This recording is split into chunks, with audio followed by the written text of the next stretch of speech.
An arrest has been made in that quadruple shooting from last week involving 2 young children in Detroit.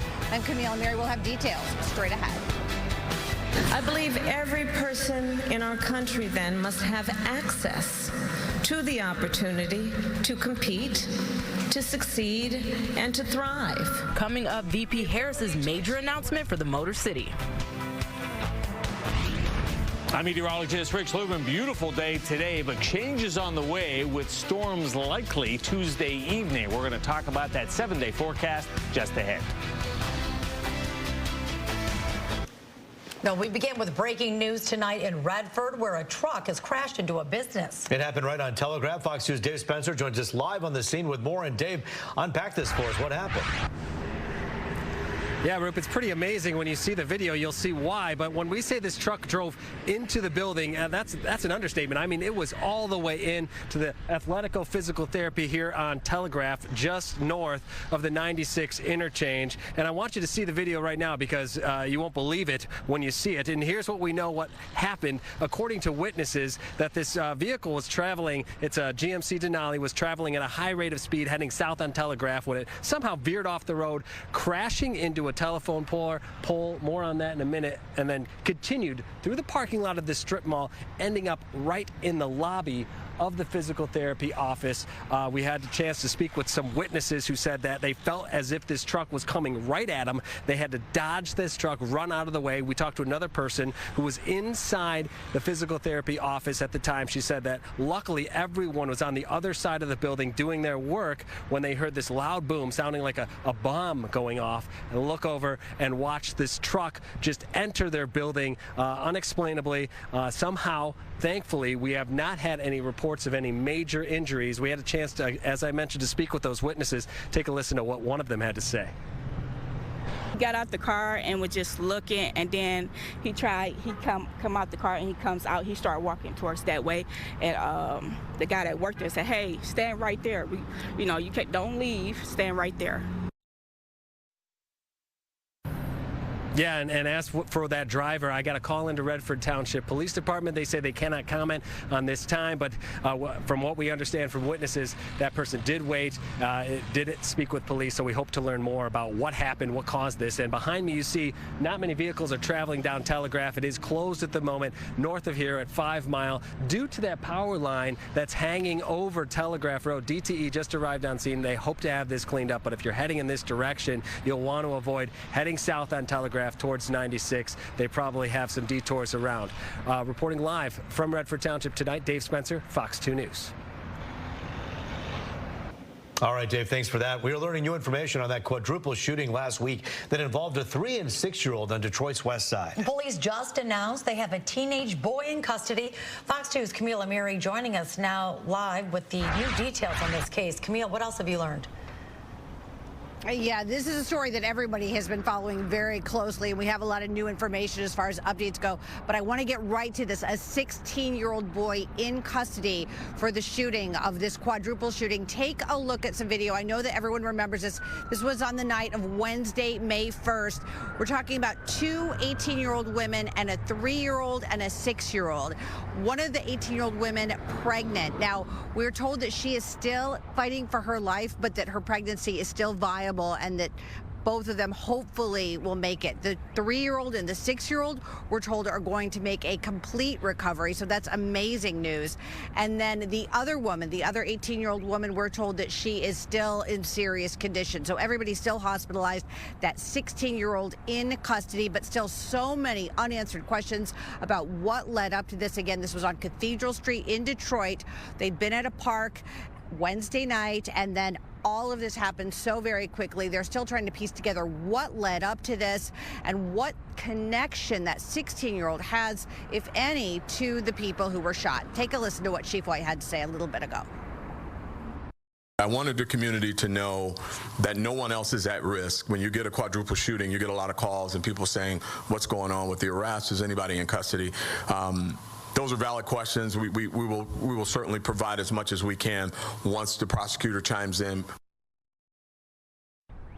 And we do expect to learn more information in the days to come once he is formally charged. Of course, he's still a juvenile, and there may be someone else arrested in connection with this, but Chief White does not think that that person is a threat to the community. So, I mean, at least some good news. Obviously, this should have never happened in the first place, but it sounds like the people who were shot are going to make it, and someone's in custody. Reporting live from DPD headquarters, Camille Amiri, Fox 2 News. When this first broke, the chief said that the shooter knew one of the teens involved in the argument. In fact, that she went and got that person and then brought him back, and that's when the gunfire erupted. Do we know if the person in custody is the alleged shooter or perhaps somebody else who may have been there that night? Really good question, and we really pressed him for a lot more information than he was able to give us, simply just keeping everything really buttoned up now that they have someone in custody, not saying where he got the gun, and again, not saying what connection he had to the 18-year-old women. We do know that there had been a fight beforehand between the two women possibly, but still so much that he just doesn't want to reveal right now because he doesn't want to do anything to hinder the investigation, especially now that someone is in custody but not formally charged. And that is the Taryn, back to you. That is the positive news in this. Thank you so much, Camille. Well, the search continues for a suspect after a triple shooting in southwest Detroit. It happened Sunday afternoon on 33rd Street near Michigan Avenue.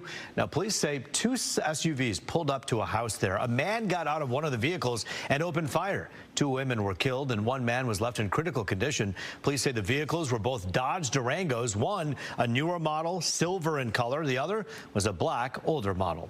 A jury has been seated in the Zion Foster murder trial. Her cousin, Jalen Brazier, is charged with second-degree murder in the case. 17-year-old Zion disappeared in January of 2022. Brazier told police she died when the two were smoking marijuana. He admitted to dumping her body in a Detroit dumpster. After a months-long search, Zion's body was never found. Opening arguments are set for tomorrow morning. Fox 2 will carry the trial in its entirety. You can watch that online on fox2detroit.com. A former employee at the Wayne County Juvenile Detention Facility is behind bars, accused of sexually assaulting two teenage inmates. 33-year-old Svetlana Kuryanova of Farmington Hills is charged now with 2 counts of second-degree criminal sexual conduct. Kuryanova is suspected of sexually assaulting a 16- and 17-year-old boy on the night of April 8th while working at the juvenile detention facility in Hamtramck. She was given a $75,000 bond this morning during her arraignment. Well, developments in the Middle East where Hamas has accepted a ceasefire proposal from Egypt and Qatar. Tonight, Israel says the deal is far from its essential demands, but will continue to send negotiators to work on some kind of an agreement. Just hours after the Hamas agreement was announced, though, Israel started missile strikes in the Gaza city of Rafah. The U.S. and its allies have urged Israel to hold off on a full-scale invasion in that city over humanitarian concerns. Nearly 1.5 million Palestinians are currently living there. Well, pro-Palestinian protesters are marching at Wayne State University the same day VP Kamala Harris is in Detroit, speaking just blocks away. VP Harris speaking at the Charles H. Wright Museum of African American History today as part of her Economic Opportunity Tour. Fox 2's Lauren Edwards has more on her visit, including a major announcement. Lauren. Taryn and Roop, I'm near the intersection of Woodward and Warren behind me, which is where that protest ended, a few blocks away from where VP Harris was speaking. Now, she did not speak about that ceasefire proposal. She kept it about the business, about why she's in Detroit, that hundreds of millions of dollars is going to mom and pop businesses across the country, including here in Detroit. I am proud to announce we are investing $100 million in small and medium-sized auto supply companies, many of which... The crowd at the Charles H. Wright Museum of African American History cheering as Vice President Kamala Harris declares millions of dollars is headed Detroit's way. Many of which are Black-owned and based right here in Michigan. These grants will allow businesses to upgrade production and production lines to produce parts for electric vehicles. VP Harris stopped in Detroit as part of her economic opportunity tour to talk about the impact of investing into small businesses and address the challenges they face, like Black entrepreneurs and people of color being denied access to loans. So she's determined to change that. I am also pleased to announce the launch of a new program that will match government-backed loans with private equity capital to help small and mid-sized auto suppliers access loans from $250,000 to $10 million. She says the strength of the economy rests on the strength of the small businesses and the supply chain. She says this $1 million investment will help to keep the auto industry afloat and competitive. I believe every person in our country then must have access to the opportunity to compete, to succeed, and to thrive. So again, $100 million going to mom and pop small businesses everywhere, including here in Detroit, which will hopefully, she says, boost the local economy. Reporting live here in Detroit, Lauren Edwards, Fox 2 News. Well, regardless of what side of the political aisle you're on, you know that anytime you have a visit from a presidential or vice presidential candidate or current sitting leader, they want everybody to know that they still have a lot of work to do, and they're hoping to be the people to do it in the next 4 years. Yeah, absolutely. You know, and she talked about that in her speech, talking about there is a lot to do. She even talked about the last 3 years, what she's done to get to this point, meeting with entrepreneurs, meeting with business leaders, meeting with community leaders about how to boost the economy. And she believes that Detroit is a shining example, why she's here to talk about boosting the local economy and just investing in dollars. Well, Kamala Harris has her ideas as the vice president, and GOP has its ideas.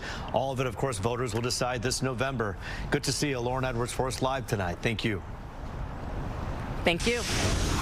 Well, after a not so great weekend, really, it was pretty cloudy. We had a nice Monday around here, lots of sunshine. Yeah, let's see what the rest of our night looks like. Here's Rich Luterman. I guess we just want some quiet. How's that? Right? We have a quiet night ahead. Beautiful day out there with hazy sunshine. We're holding at 65 here, 68 Lansing, closer to 70 out there around Grand Rapids. Live pictures along the Clinton River. This is Mount Clemens. Sure looks nice. It's very green all of a sudden for the region. We're going to stay comfortable tonight. We're down to 49. Now, moving ahead, we're going to see some late day and evening storms tomorrow, and some of those could pack a punch. Thursday, down the road, some more wet weather, and Mother's Day weekend looks a bit cooler, but it's tomorrow after 4 o'clock when we'll see some of those storms with gusty winds develop. We're going to check that full 7-day forecast coming up in 10.